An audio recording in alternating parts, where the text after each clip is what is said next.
पेडणेकर आज ईडी चौकशीसाठी हजर झाल्या नाहीत। 30 तारखेला चौकशीसाठी हजर राहणार असल्याचं पेडणेकरांनी ईडीला कळवलेलं आहे।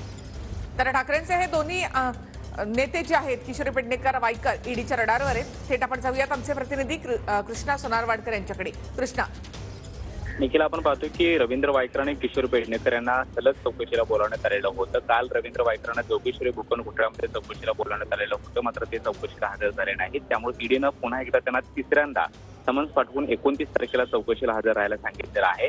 तर आज किशोरी पेडणेकर यांना बॉडीबग घोटाळ्यामध्ये चौकशीला बोलावण्यात आलेलं होतं, मात्र त्या सुद्धा काही कारणास्तव चौकशीला सामोरे गेल्या नाहीत। मात्र त्यांनी मेल करून ईडीला आपण 30 तारखेला म्हणजे मंगळवारी चौकशीला हजर राहू असं सांगितलेलं आहे। त्यामुळे त्या मंगळवारी चौकशीला हजर राहणार आहेत। मात्र रवींद्र वायकर यांच्या अडचणी ह्या दिवसेंदिवस वाढत आहेत, कारण ईडीने आतापर्यंत रवींद्र वायकरांना 3 वेळा समन्स पाठवलेला आहे, मात्र एकाही समन्सला ते हजर झाले नाहीत। त्यामुळे जर सोमवारी रवींद्र वायकर चौकशीला हजर झाले नाहीत तर ईडी काही वेगळी कारवाई करते का हे पाहणं महत्त्वाचं असणार आहे। मात्र आजच आपण पाहिलं रवींद्र वायकर यांची उद्धव ठाकरे यांनी भेट सुद्धा घेतलेली आहे, त्यामुळे रवींद्र वायकर यांच्या अडचणी वाढताना दिसत आहेत। धन्यवाद कृष्णा एकूणच माहितीबद्दल। वायकर आणि त्याचबरोबर किशोरी पेडणेकर या दोघांना देखील ईडीनं समन्स पाठवलेला आहे।